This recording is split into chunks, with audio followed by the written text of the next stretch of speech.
Good evening, everyone. Thank you for joining us. I look forward to these Thursday evening. It's like we are having a spiritual chit chat. I wish it's in person by the fire or something. Now the winter is coming, but we will take whatever is possible. So it's good to be with you. My name is Anita, and I welcome everyone on behalf of Manhattan Meditation Center and Peace Village Learning and Retreat Center. Very warm welcome, everyone. Thank you for making time to be with us.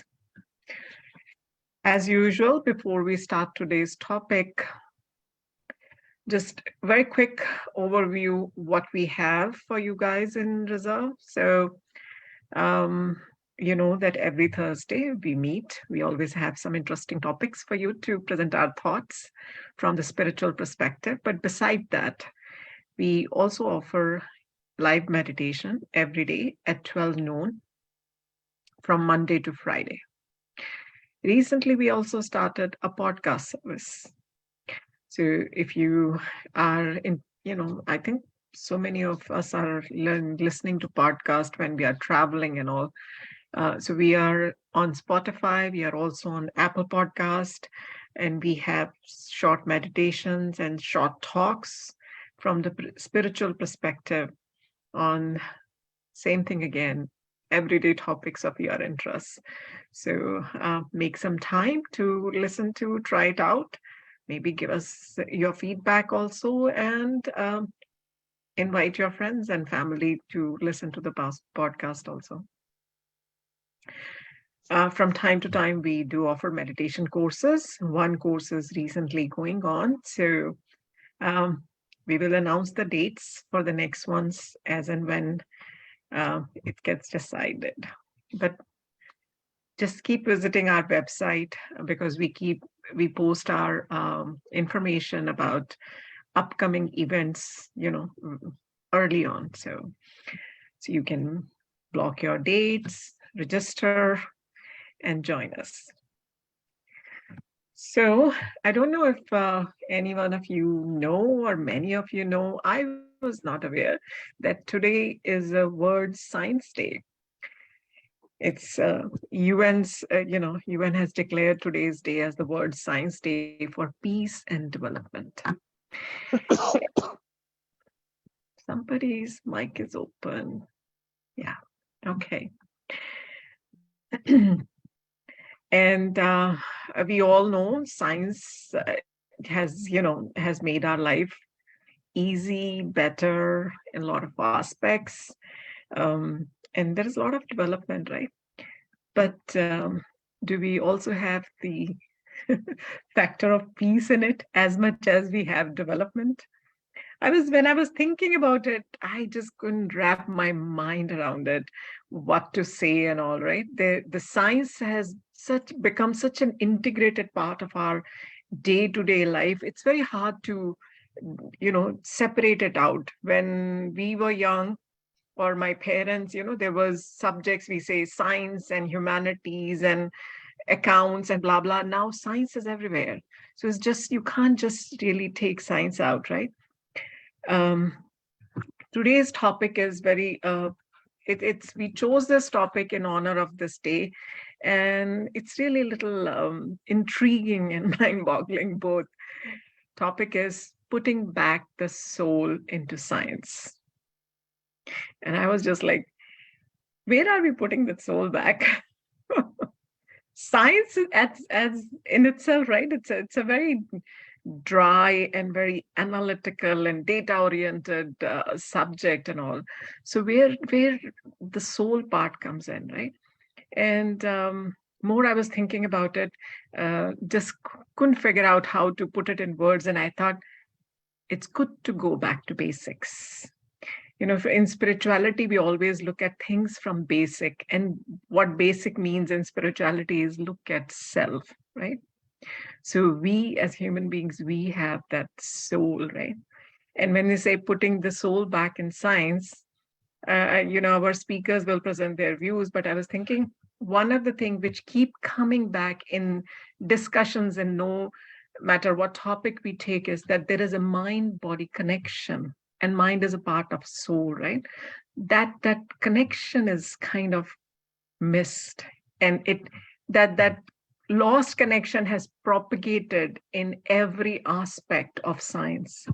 And although there is development, but the peace has gone missing. Right? I don't know, you may agree with me, you may not agree with me, but this is what my thought is. So I'm going to stop here, and just so I can invite our speakers of today. But before I do that, just again the reminder that, because I announce this every time, the recordings of this talk and recordings of the talks previous, what we have presented, right, is available on our YouTube channel. And I'll share the link of the YouTube channel in a little while. And if you want to listen to this talk or any other talk we presented earlier, please subscribe to our YouTube channel so you have an easy access. On the same channel, we also have the recordings of our Power Boost meditation, which we do live.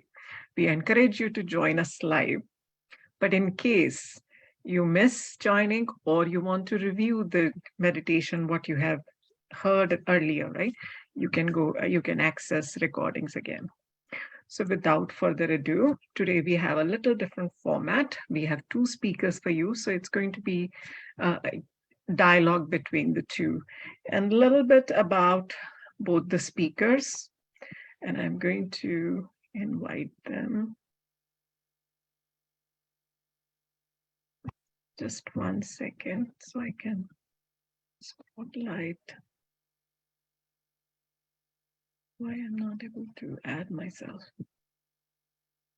1 second. All right. So this is Brother Ananta. He is one of our speakers. So very briefly, a little bit about him. And whatever I miss, brother, you can please cover it up.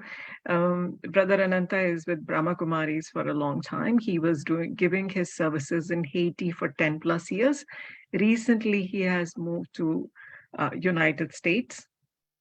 He is a long-term Raj Yogi and a meditator, and he has vast knowledge of the spiritual aspect and the worldly aspect, and we will be hearing from him shortly. Other speaker we have today is Kanupriya. Welcome.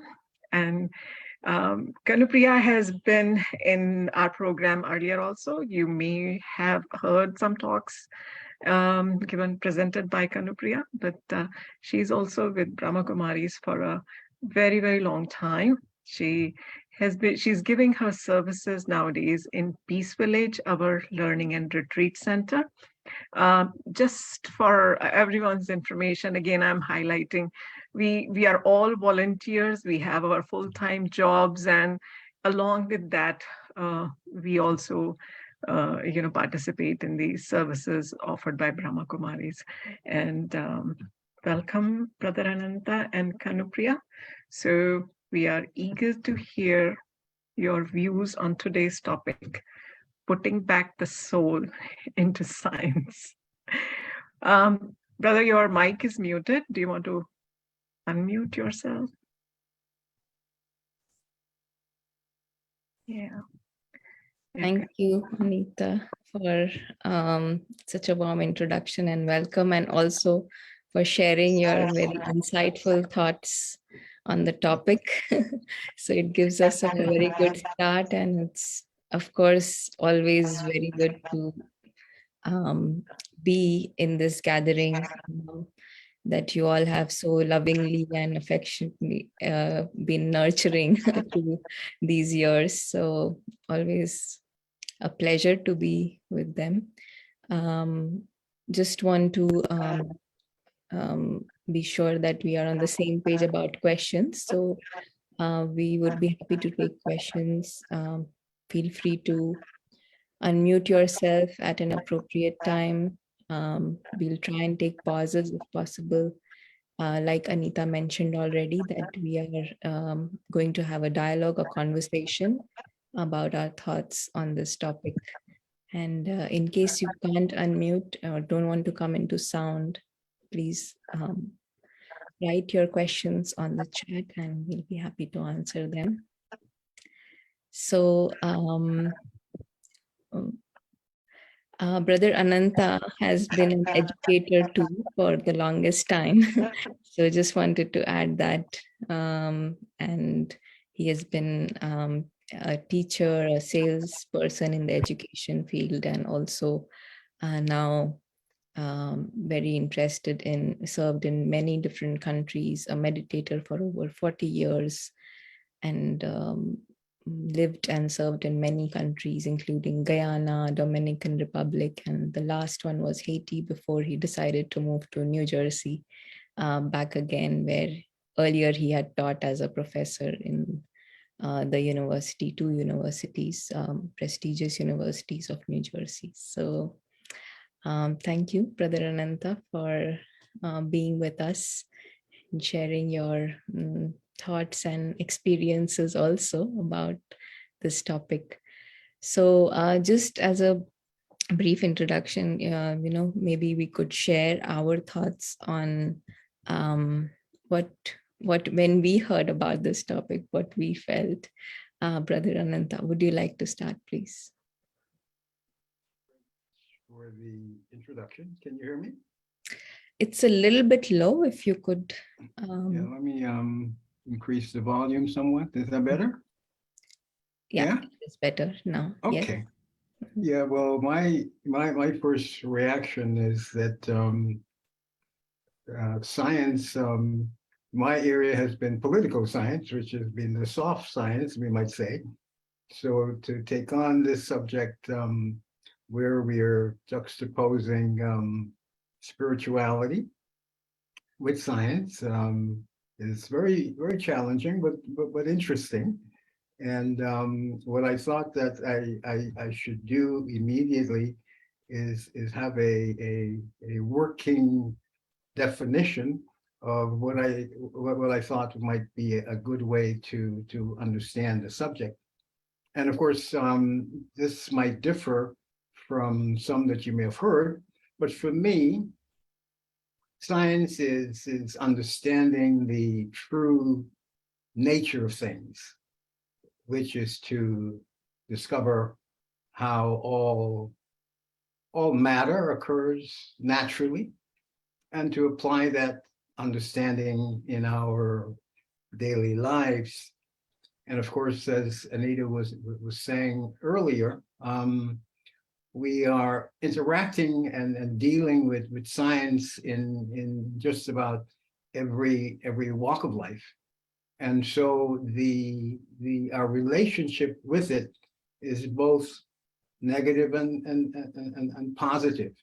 And for the most part, we have trouble understanding how best to view science, because after all, if you've been a BK, or even if you're following the conditions in the world today, you can see that on the one hand, with all of the things that science has brought us, including wealth and happiness and so on, it's also bringing us into conflict with nature itself. And as I was saying earlier, we want to deal with what occurs naturally in such a way that we're not violating its laws. And unfortunately, that's what we've been doing, to the point where we need to be fearful of science. And so I think that to find a way to put the soul back into science is really absolutely necessary to avoid disaster, because we're facing a lot of problems that are a function of us not honoring those laws of nature. And also, rather than having a relationship with science that is mutually beneficial, we have tended to be very selfish about it, and see it as another way for us to have more rather than to, I would say, to be more, because science can help us to be more, but we've been using it to have more. And that mainly is what I want to focus on tonight. How can we be more and have science be our partner rather than the fearful relationship that we now have. We have more to fear from science than to love about science. Yeah. So nicely put that one, of course, that the main thing, the soul itself is missing, right? So this topic itself has a pun in it. And when why this fear when, science itself and everything that science discovered, it's at least initially, um, when the discovery is made, the scientist has a very good, benevolent, noble thought, um, to discover, towards that discovery, to provide some kind of convenience, some kind of efficient way of working, some kind of benefit, so to say, to the society and the mankind. But there is something really in the relationship that we are getting into, and in the interaction that we are having with these conveniences and benefits, the way we are looking at it, because the main thing is missing, probably we are not able to really get into the benefit, or even if the benefit is experienced, it is experienced for a very short period of time, right? And then over a period of time, as we get more and more used to it, or start to look at the way things science is showing us, we start to get into some kind of dependencies, or even tending towards negative use of that particular thing. So what I did, I did not create my own new definition of science. I just looked up the dictionary, and I want to share that with you. And it was, I never thought of doing it before this talk was coming up. So it was quite interesting. This definition of science, according to dictionary, says the intellectual and practical activity encompassing the systematic study of the structure and behavior of the physical and natural world through observation and experiments, right? So a lot of it has to do with the physical aspect of science, of matter. The world of matter is what science is studying, and many studies and many researches and analysis and whatever else is going on, but all around the world of physical and matter. um, Whereas when we look at the soul or the spiritual side of things, then we learn that while matter and physical world is very much a part of our lives, but our view or perspective is not really complete without the soul or the spiritual aspect. The worldview is not limited to just the physical aspect that science is asking us to believe.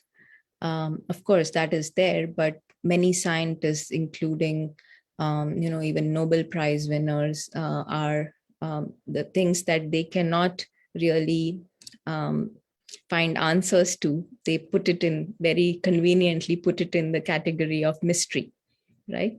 And that mystery is what spirituality can answer, or we can experience too, right?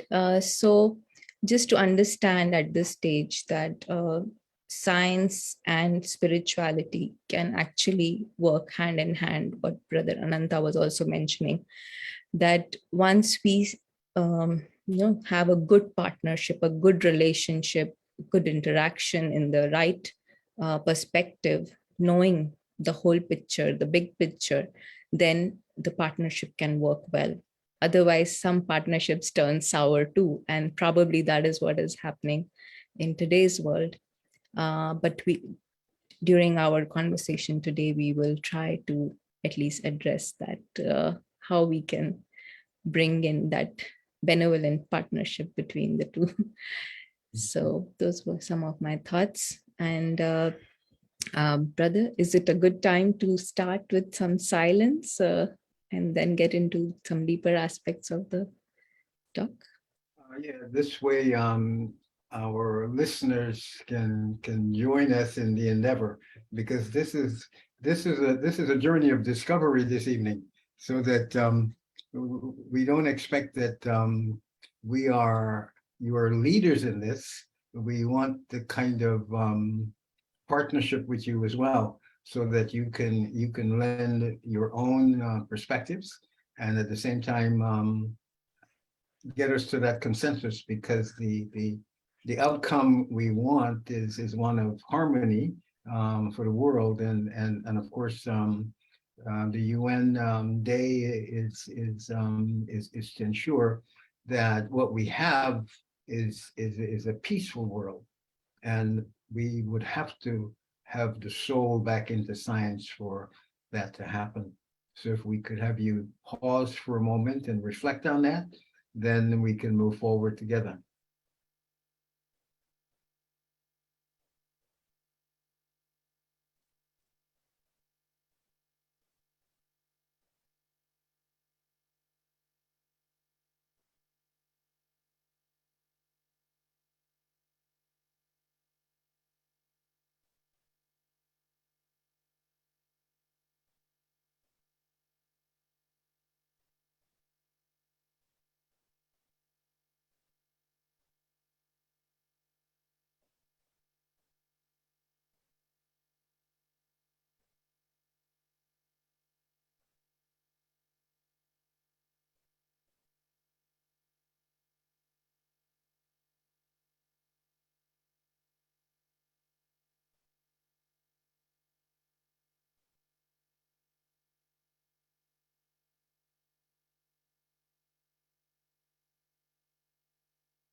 Thank you.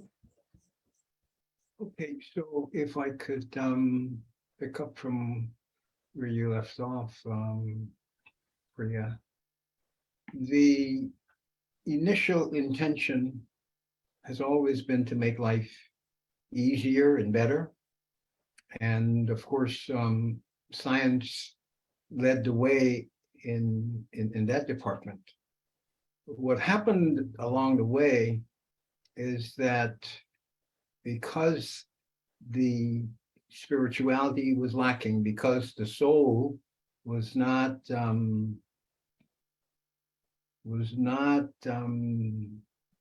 seen as something that that was part of the scientific endeavor. In our studies, we are reminded that both are powerful. Science, of course, on the one side, and what we refer to in a general sense as silence. And of course, that silence is the internal effort that we have to make, which should be in harmony with the external. After all, everything that we are seeing is our own creation. And because the scientific effort was visible, what happened over time is that the invisible, the silent creation was not only ignored but literally denied.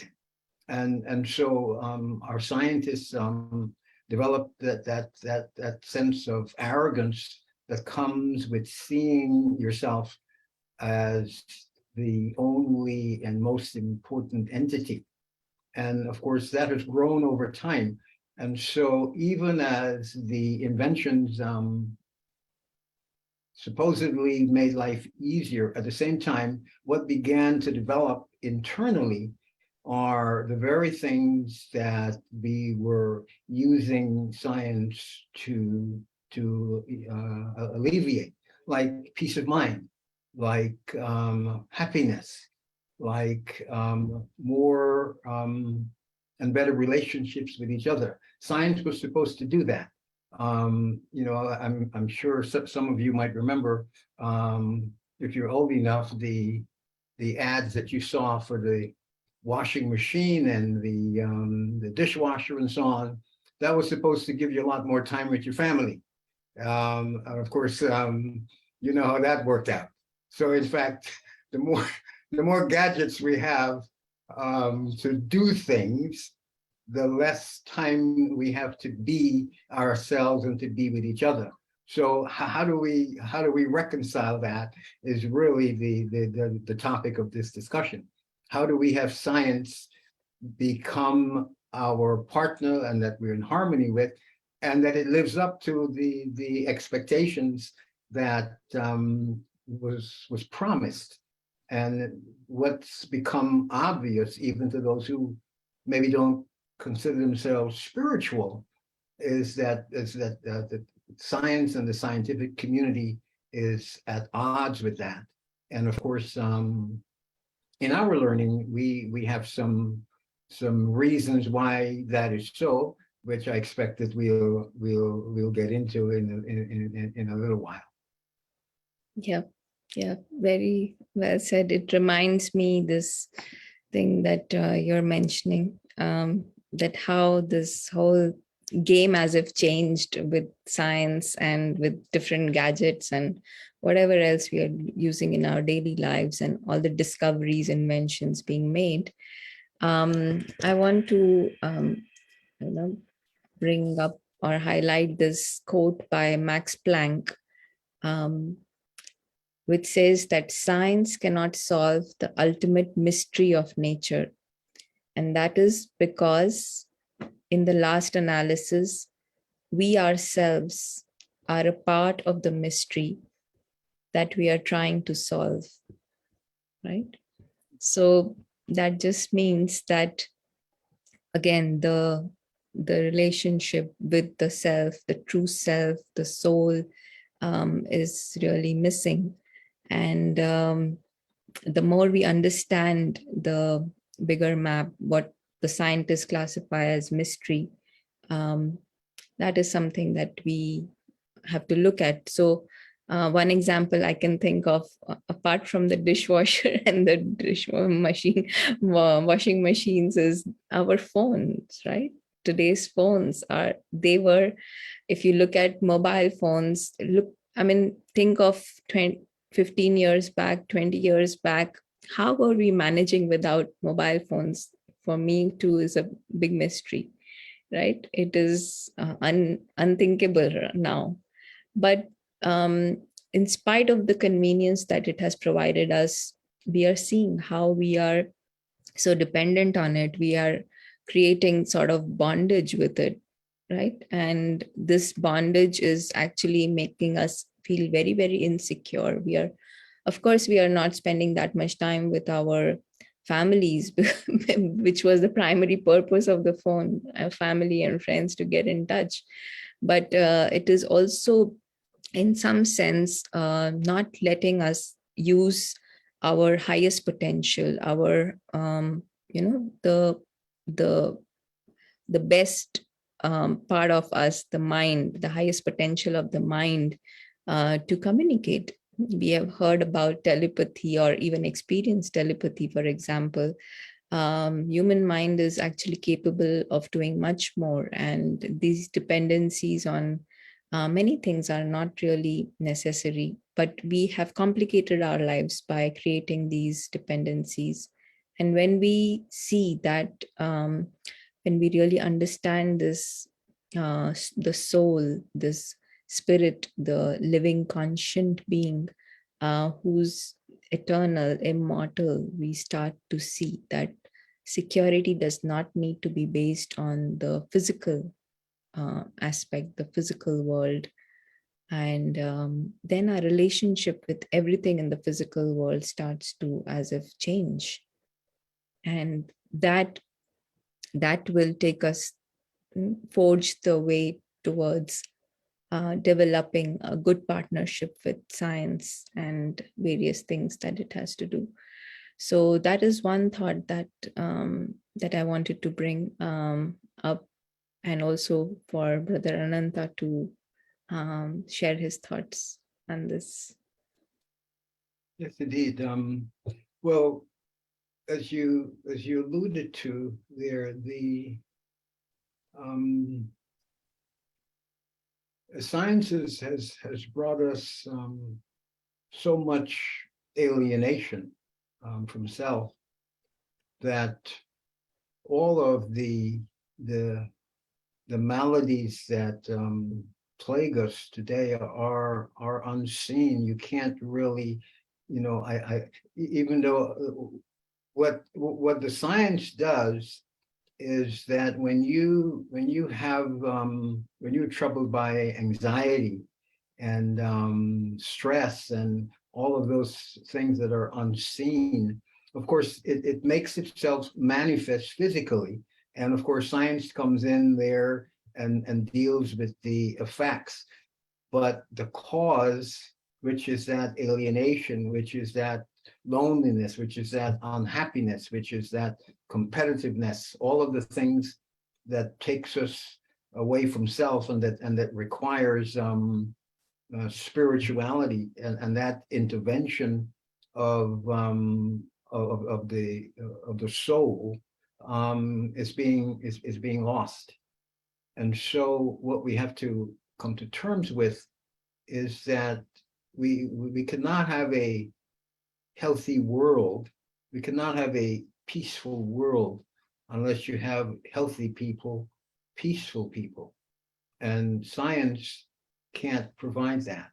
And so the two have to work together. So if we're going to put the soul back into science, then what we have to do is to find ways to right what's wrong within, and not, as you said, be dependent on science. We must manage it and not have it manage us. And so we have to, and all of you listening can identify with that, so that this is not something that someone else has to do for you. Everything we're talking about, you have experienced and you're familiar with that. And we will be able to move in that direction the more people come to terms with the need, the necessity to take full control of your own lives rather than surrender it to a machine, whether it's the phone or the car or the whatever gadget is having you spend more and more time away from those things that would contribute to your happiness and your well-being. Yes, it seems that you are, going towards the fact that there is, a need, a real need to look at the root cause of the problem, because it is not that, again, science is our enemy. Of course, it is not, but it has come out to be that because of something that we are missing, right? Would you like to share something more about this? Yes.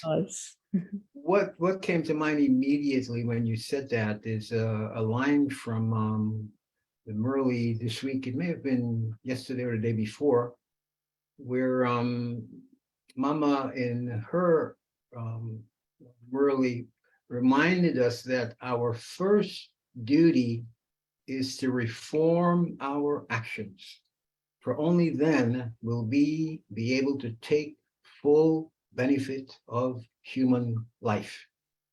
And so, what she's saying there in very clear terms is that we have to take responsibility for the condition of the world and the condition we're in. And of course, if you are going to have a better world, as I said, a healthy world, a good world, then you have to have good people. And so that can only happen with the individual effort that we all must make to have that transformation. And science can't do that for us. Science we can use, but it's not a tool that will help us to get beyond the limitations of the physical. Yep. Yeah, thank you, Brother Ananta. Just so that everybody's not familiar with some of the terms we used just now. So thank you, Anita, for sharing what Murli is. It is just a spiritual passage that we study every morning throughout the world in all Brahma Kumari centers. And also Mama is like the best student that we had, a senior yogi, who's of course no more in the mortal body, but is very much remembered for her deep insights in this knowledge. So definitely, what you were sharing about looking at the superficial aspect, and that is where just looking at the physical or the world of matter is where the science is being limited, and not going beyond that limitation in order to try to solve the problem of maybe peace, maybe happiness, maybe whatever else, right? So these intrinsic qualities or intrinsic needs of every human being, which is natural and original nature of every being, that is as if being trapped in some sort of complication, some sort of confusion, and that is not letting us reap all the benefits of science in the right manner, right? Even things like nuclear bombs or simple bombs or missiles. Oppenheimer, who actually invented bombs, when he initially invented it, it was just out of his curiosity for invention and his intelligence. But as soon as he shared this knowledge about bombs with governments, then he felt that he did not take the right decision in sharing that knowledge with governments, and then it had a political angle related to it, and all of that started to happen. But science by itself is not trying to make us go towards sorrow, right? But it is how we are using it and in what consciousness. I also wanted to bring about this another factor in our partnership with science, is that whether science is more powerful or the spirit, the soul is more powerful. And just to think about it, even for our audience, if anybody has their views, they could share. But I would also like to invite Brother Ananta to share his thoughts.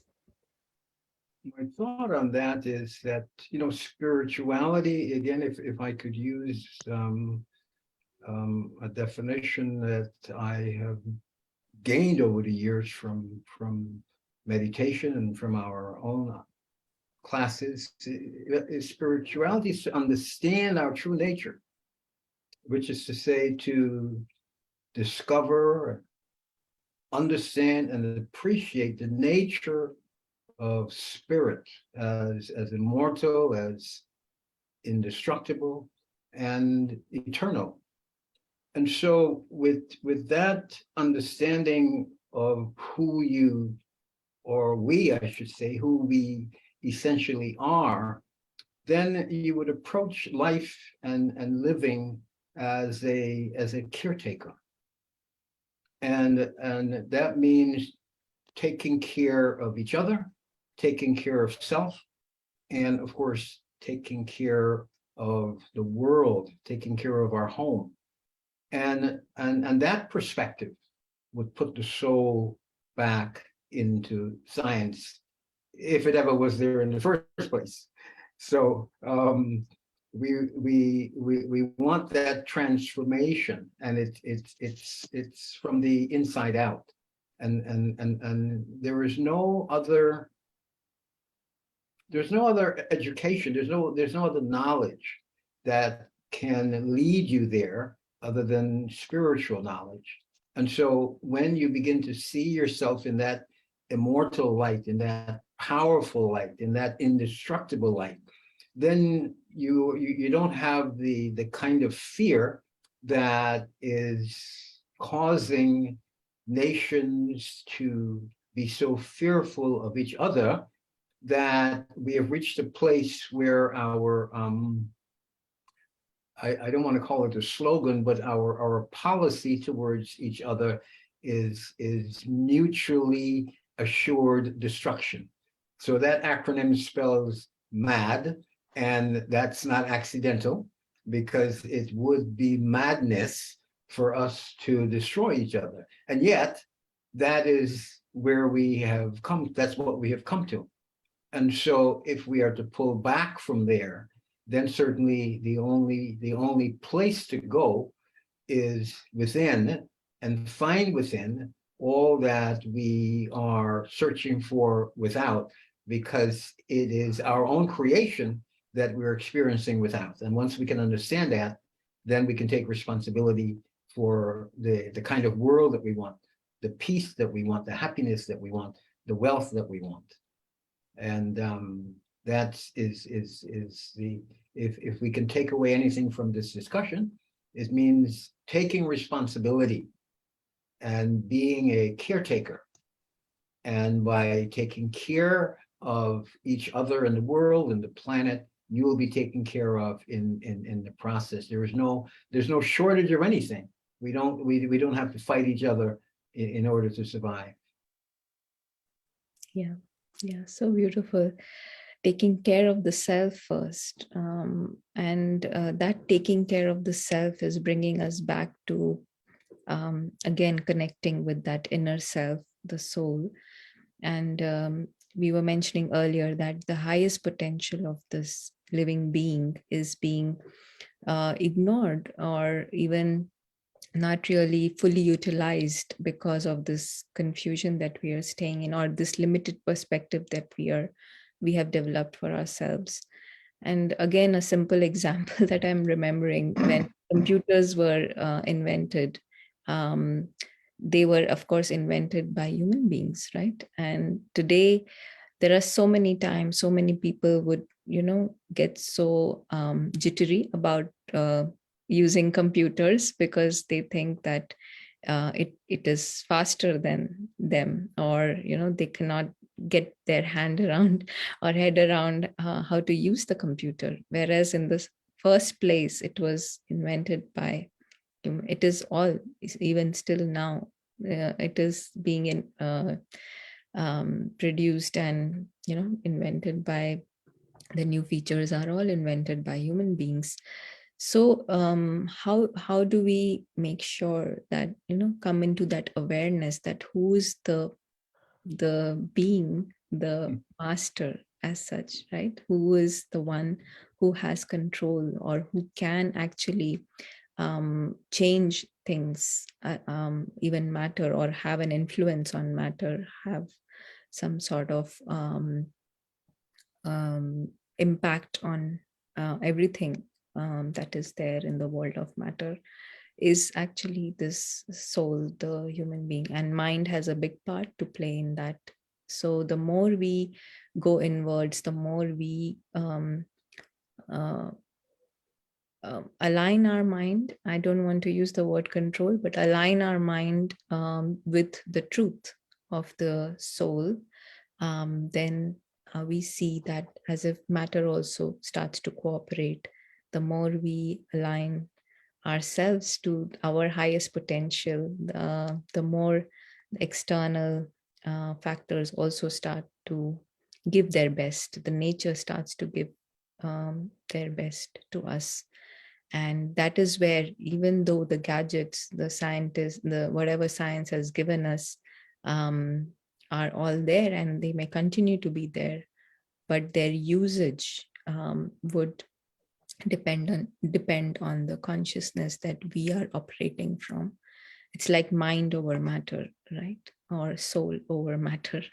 And that is the best, probably the best way to have this kind of partnership. That is from here, some of the thoughts, but happy to hear some more from Brother Ananta. Well, I think there's one- Hello, Yes, do you have a question, Gregory? I have an observation. My name is Greg, and another example is the environment. Look what science has done with the environment and polluting our air and causing disease. And now I'm very happy with the activity that's going on to harness the sun to provide our cars running on this energy of the sun, and reducing the carbon in the air, and for also to allow our homes the energy to using this energy of the sun to protect our earth and make it a better world. Yes, indeed. So that's a Yes, good indeed. example of the soul and the science. The science of when they built a car, when they invented the car to keep us with our families, they weren't thinking about how the gasoline would contribute to cancer and sickness and the environment. Yeah, very, very little thought was given to the consequences of the model of development that we've chosen. So much so that the tons of waste that we produce as a result of all of the inventions of science, the plastic and all of the other things, it never occurred to us that the place that we decided we could get rid of all this excess was the ocean, and it never occurred to us that we could fill the ocean with so much pollution that the creatures that reside there would be in danger. It was not. I mean, when you think about the ocean, we would think, well, it could accommodate anything and everything, and of course, that kind of thinking has led us to where we are today, where there's so much everything. The land is polluted, the water is polluted, the air is polluted, and so just to reach back to where Priya left off, it is mind that makes matter. There isn't anything that we have invented or created that we didn't first think of. That's where it starts. That is the incubator. And when we can manage our thinking, meditation is sometimes referred to as thought management. And so when we can manage our thinking, then we can be responsible for what we are creating. But we first have to understand that relationship with self. And so you heard Priya say that the mind was in the soul. And of course, that's where we have to start. We have to start with the cause. Once we can accept that we are at cause, then we can find solutions. And those solutions are available to us as long as we are willing to make the changes that we have to make if we're going to avoid a world that continues to be peaceless and in so much conflict. And of course, so much that there's no place to dump the waste that we're producing every day now. There's no place for it to go. And we're producing that more than we're producing what we need to eat. Yep. Yeah, and similar thoughts that the science of today is looking at solutions, even at the level of the body. If we were to see, very interested in looking out how to make the body live longer, or the examples that Greg gave us about car and gasoline, or whatever else, right? It's all fine, but it all brings about short-term results at the physical level. But when we start to combine science with the spiritual side, right, and spirituality, the soul, then we see that this soul is actually, the spiritual side will enable us to look at that, what is subtle, what is broad, right, the bigger picture. And that results in longer term results for the whole human race. Of course, it begins with us, but it gives positive long term results for the whole human race. And one who's a yogi, right, spiritually enlightened person, he can actually use the laboratory of his mind, right? Just like how scientists use laboratories to experiment, we can use the laboratory of our mind to experience what is beyond the physical world. That security that comes from beyond the physical world, where we know that we are immortal beings of light and nothing can harm us. The soul, the spirit, nothing can harm that. Harm can be caused to matter, right? Even maybe to the body, but not to this invisible, subtle being of light. And this makes it easier also the more we start to experience this for ourselves, this state of security from beyond. It as if translates or transcends to others very easily. It's called the lighthouse effect, right? In that the light reaches, it doesn't stay just within us. When there is light, it reaches others too. And that is, that will contribute to helping the souls to this highest consciousness, right? And lead a world of peace and happiness. Indeed. This is No. Greg again. I was reading today, just today, I was reading an article, a medical journal, basically saying that there was a report that meditation was just as much successful in treating people with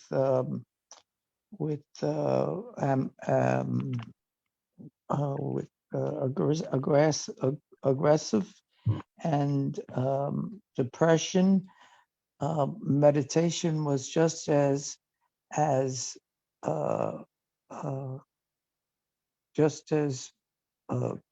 well as these chemical drugs that are given to people. that if you learn how to, meditate and take yourself from your toes to your head and relax, that it's just as effective in treating anxiety. Yeah. It came out in the medical journal today. Yes, we don't have time today, but we can share a video with you by a professor called Herbert Benson, who was a Harvard University professor. He just left the body a few months back. And if you look at, if you can search on your own also, his video on relaxation response, and study on relaxation response, where he studied a group of people for over a year or so who were meditating just for 4 minutes, every day, 4 minutes. And of course, it has effect on lowering the stress levels and the anxiety levels. What he found out was that the impact was much deeper. It went to the level of genes, and DNA also were getting changed with just 4 minutes of meditation every day. Yeah. So many evidences we can provide, but the main thing here is to practice and gain clarity for ourselves, right? Yes. And probably this is a good time to do a practice, Brother Ananta. Yes, indeed. And if I might just add, the main thing, the one way you could look at our condition is that everything is out of balance. And of course, the universe functions on that equilibrium. So until we can bring things back into balance, until we can put the soul back in science, we are going to be in this state of chaos and confusion and on the brink of disaster. And so, yes, meditation is one very special and powerful way to begin that process. And we are just about out of time. And I want to give Anita a chance to close us out. I'm not sure what she may want to add that might be important in terms of directing you where you can get more meditation and more spirituality. So I will just have you, if wherever you are, relax your body and allow yourself to be as comfortable as you can, and go within. And that means focusing within, listen in, and whatever experience you have will, I expect, have you experience a sense of peace and that balance, that equilibrium that we're talking about.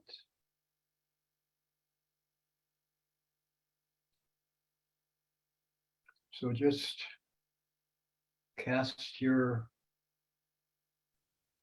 gaze away from what's outside and focus within. Anywhere within, but especially the heart and behind the eyes, and just allow the body to breathe itself. You don't have to try to breathe, the body will do that for you. And just allow yourself to experience being alive, the wonder of life itself, the indestructible you, the immortal you, the you that's beyond harm, the you that need not fear, need not doubt, need not worry need not hurry. You are the master of time. Time is your servant. And so allow yourself to be in control.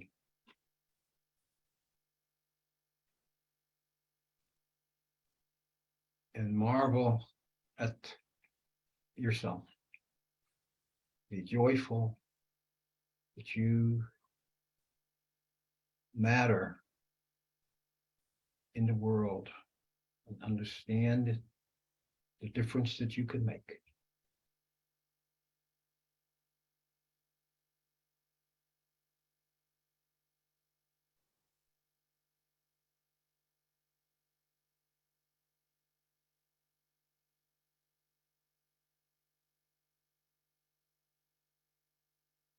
Just feel your own pulse, experience your own vibrations.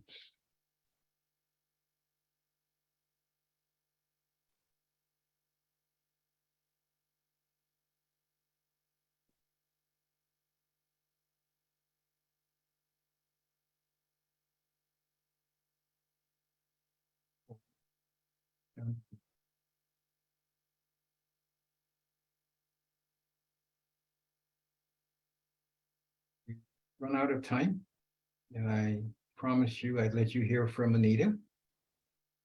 So I'm going to give her the rest of the time that we don't have to say the last few words. Thank you both. Thank you very much for your time and your wisdom, what you shared with all of us. Very interesting conversation. And I think we all have been probably always running the thought, because everyone is aware of the imbalance what has been created in our life, right?